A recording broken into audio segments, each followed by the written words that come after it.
Assalamualaikum warahmatullahi wabarakatuh. Jumpa lagi dengan saya Ran Abdillah pada mata kuliah Human Computer Interaction. Untuk tema pada kali ini adalah Hypertext Multimedia and World Wide Web atau WWW. Sebelumnya kita review materi yang sudah ada, yaitu tentang evaluation, kemudian user center design atau UCD. Selanjutnya usability, design framework, Nielsen heuristics, dan eye tracking.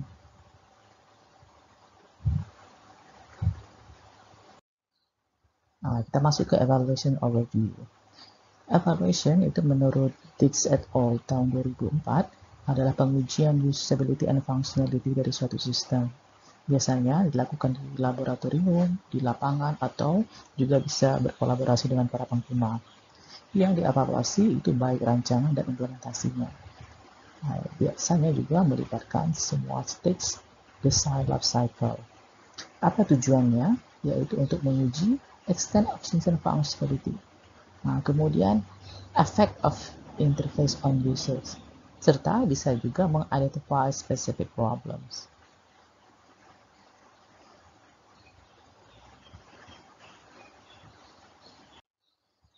Kemudian untuk user center design yang merupakan approach yang banyak dilibatkan pada akhir-akhir ini untuk berhubungan langsung dengan pengguna.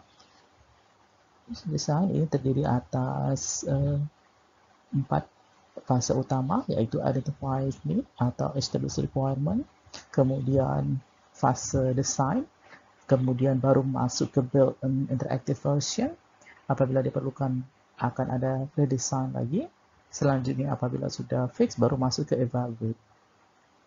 Kemudian baru selesai masuk ke final product. Seluruh fase itu bisa melakukan array steps sesuai dengan kebutuhan masing-masing.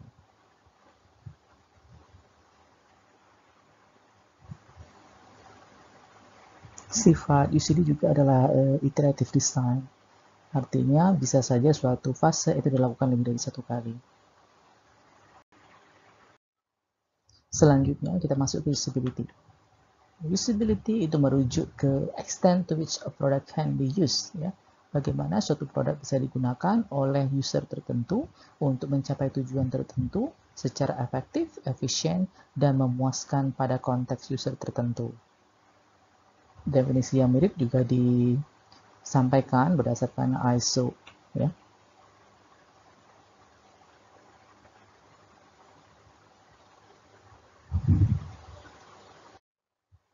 Kemudian usability itu memiliki 5 quality component. Ini disarankan oleh Nielsen. Yang pertama, learnability.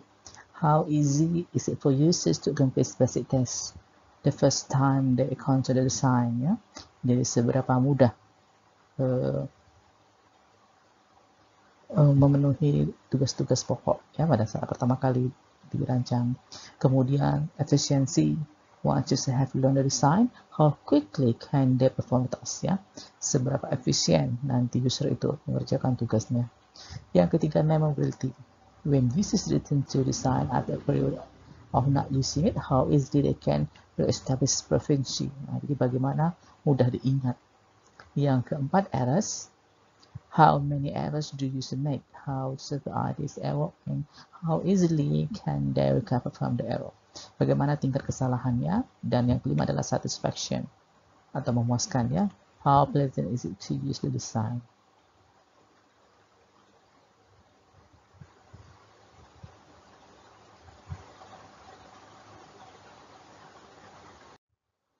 Selanjutnya juga ada design framework yang merupakan suatu framework untuk membimbing kita dalam melakukan suatu evaluation. Sesuai dengan namanya design, maka dia ada kepanjangannya. D itu determine the goal, tujuannya. Explore the question, pertanyaannya. Choose the evaluation approach and method, kita pilih pendekatan dan metodenya. Identify the practical issue, apa masalah-masalah praktiknya. Decide how to deal with the ethical issue, ya. And yang terakhir adalah evaluate, analyze, interpret, and present the data.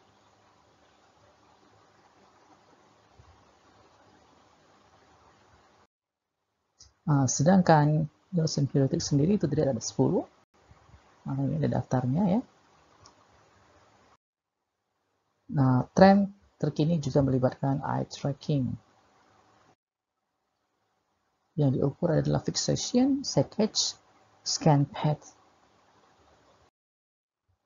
Ini contoh eye tracking ya, yang dipelajari bagaimana posisi mata ya, terutama the black circle.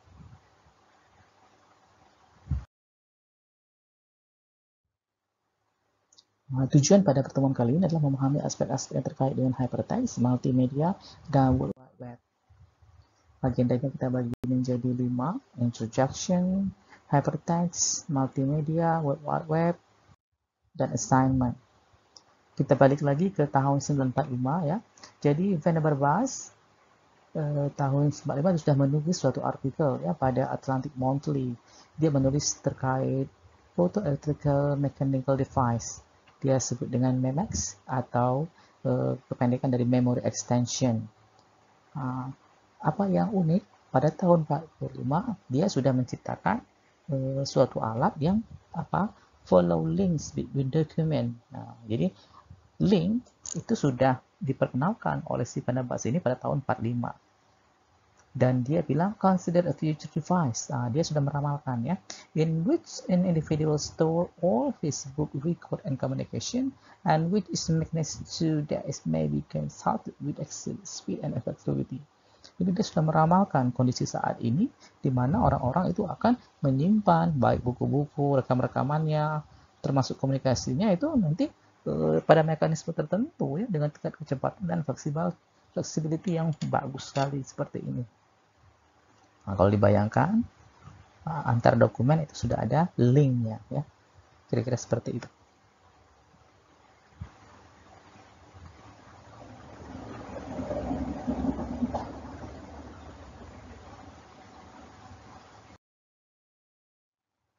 Kemudian pada tahun 60-an Hagelbach kita membuat prototype yang menjadi online system ya. Disinilah mulai aplikasi hypertext, browsing, editing email, dan so on. Pada masa ini juga dia menemukan mouse untuk membantu memudahkan user dalam melakukan browsing. Ya. Yang ketiga adalah Nelson, namanya Theodore Holmes atau Ted Nelson. Dia yang pertama kali memperkenalkan istilah hypertext dalam suatu file structure for the complex, the changing and the intermediate di conference pada tahun 65. Ini ya, jadi di sini dia mulai menggunakan kata-kata hypertext dan sampai sekarang kata-kata hypertext itu terpakai.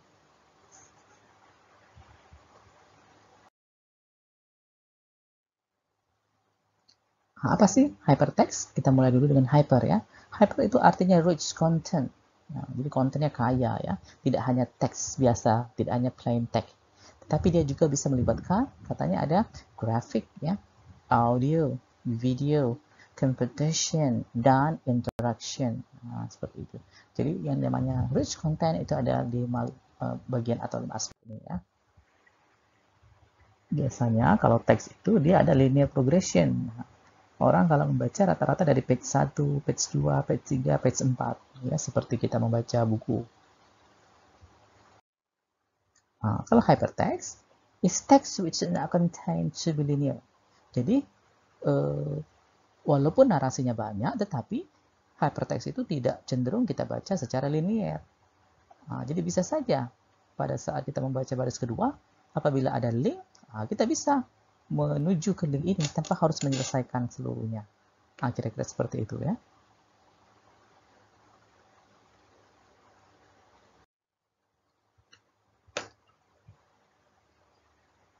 Ini ada fragmennya ya. To provide the users with a tool that open possibility of managing a textual document in non-linear or non-sequential way. Hypertext is a combination of fragment of the original document together with the connection between this fragment. Jadi ada fragment-fragmentnya juga ya. Each fragment is managed in a node and its connection between fragments through a link. Jadi ada linknya. Kalau di Rumuskan kira-kira seperti ini ya. Node itu yang digabung dengan network of link, itulah yang disebut dengan hypertext di sini ya. Nah, kalau non-struktural seperti ini. Jadi tidak harus dari page 1, page 2 dan seterusnya. Memang akan dimulai pada home page ya. Kemudian pada home page, begitu kita klik, salah satu bagiannya bisa menuju ke suatu page. Begitupun teks yang ada pada page ini apabila diklik bisa masuk ke page selanjutnya. Sebaliknya, page ketiga bisa saja dia memiliki link pada page sebelumnya. Nah, bahkan suatu page juga bisa mendapatkan bookmark atau external link juga boleh. Nah, bahkan suatu page itu bisa berisi link ke beberapa page. Sebaliknya, suatu page juga bisa ya menjadi tujuan dari node page sebelumnya. Nah, seperti ini konsepnya ya.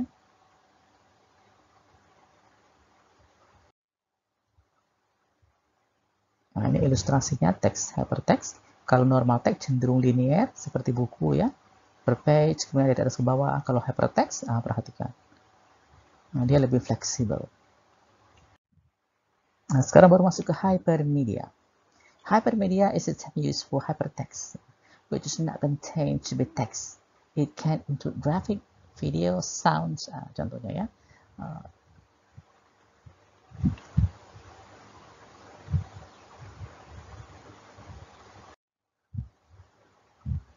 Dengan kata lain, hypermedia not just text ya. Ada illustration, photograph, video, and sound ya. Bisa juga pictures, time and location, dan seterusnya. Nama lain dari hypermedia itu adalah multimedia. Gitu ya. Dan multimedia ini sangat relatif dengan audio video, seperti itu istilahnya.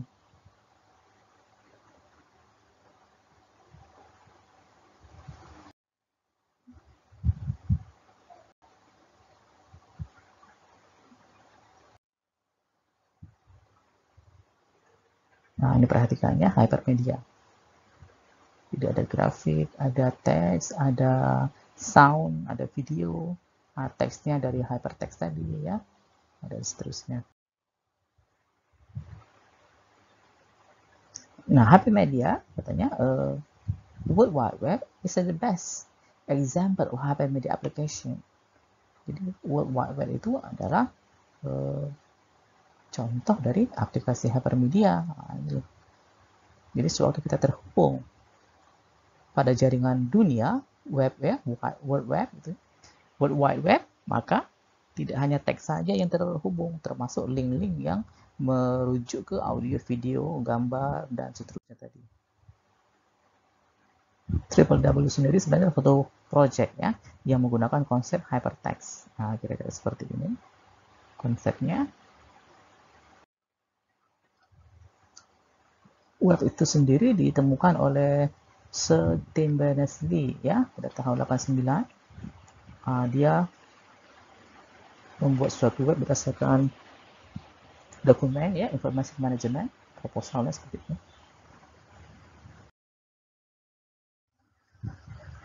Setahun kemudian dia mulai menulis 3 fundamental teknologi yang sampai sekarang masih dipakai. Yang pertama adalah HTML, Hypertext Markup Language ya. The markup itu adalah format. Jadi format itu nama lainnya adalah markup ya. Jadi bagaimana memformat untuk web. Kemudian URI, Uniform Resource Identifier, dibayangkan sebagai suatu address that is unique and used to identify each resource on the web. Jadi hanya satu itu saja ya, tidak ada yang sama. Sekarang istilah itu dikenal juga dengan istilah URL ya, atau Uniform Resource Locator. Yang ketiga teknologinya adalah HTTP, Hypertext Transfer Protocol. Protokol untuk mentransfer hypertext tadi ya, allow for the retrieval of link resource from across the web. Kira-kira seperti itu.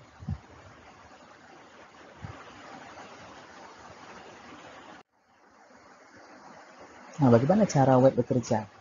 User mengakses website melalui URL pada web browser, ya, yaitu media untuk menuju URL yang diakses. Kemudian web browser mengirimkan permintaan request berupa HTTP request pada web server melalui layar TCP/IP jaringannya. Web server memberikan web file request jika ada. Nah, seperti ini ya. User memasukkan melalui URL, pakai browser di atas sesi client, nanti berdasarkan protokol tertentu dia akan dikirimkan dan itu berdasarkan jaringan masuk ke web server. Nanti web server akan melayani request tadi, apa yang diminta. Nah, ya direspon dan ditampilkan lagi ke web browser, baru tampil ke user. Web file yang telah diberikan tadi tidak langsung ditampilkan di display begitu saja, namun web server memberikan respon kembali ke web browser melalui HTTP respon namanya ya, juga melalui TCP IP layer. Nah, baru diterima oleh browser dan dikirimkan kepada user berupa display.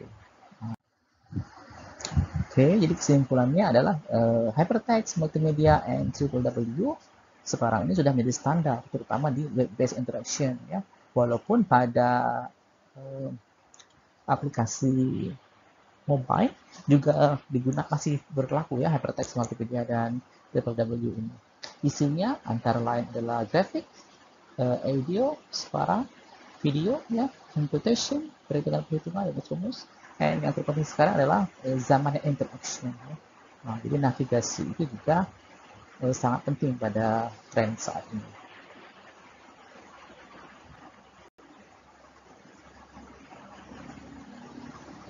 Untuk assignment ke-11 itu sama pada prinsipnya seperti assignment sebelum-sebelumnya. Anda tetap harus berdasarkan tema projectnya ya. Kemudian diminta membuat suatu report terkait dengan contoh penggunaan dari hypertext, multimedia, and World Wide Web. Jadi silakan kamu browsing hypertext, multimedia, dan World Wide Web yang terpakai penggunaannya sesuai tema masing-masing. Kemudian report dibuat boleh di Word atau di PowerPoint, kemudian disimpan dengan nama seperti ini ya, ada nama mata kuliah kita, kelas periodenya, nama kelas, nomor urut tugas, baru kode kelompok dan tema kelompoknya. Di store di Dropbox, kemudian, nah sewaktu Anda store di Dropbox itu adalah proses ya mengakses ke web server. Nah, jadi Anda akan membuka, mengikuti langkah-langkah yang ada di Dropbox, kemudian kamu submit tugas kamu di sana. Nanti kalau berhasil muncul ya. Nah, yang muncul berupa apa dia? URL unik dari Dropbox. Nah, jadi URL unik tadi hanya untuk satu saja. Ya, apabila membuat tugas yang lain akan dikeluarkan URL yang lain. Jangan lupa pastikan untuk dites terlebih dahulu URL itu sebelum disubmit. Dari kelompok masing-masing ya. Anda harus mencari sampel-sampel dari hypertext, multimedia, dan www. Ini referensi yang terpakai pada pertemuan kali ini.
Nah, baik, sampai di sini materi kali ini.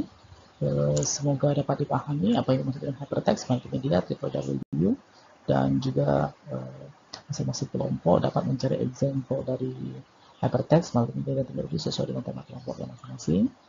Dan pengetahuan ini bisa digunakan untuk bisa tugas saat ini, untuk proposal, atau untuk materi skripsi kalian nanti. Oke, sampai jumpa pada pertemuan selanjutnya. Salam sehat, salam sejahtera, sukses selalu. Wassalamualaikum warahmatullahi wabarakatuh.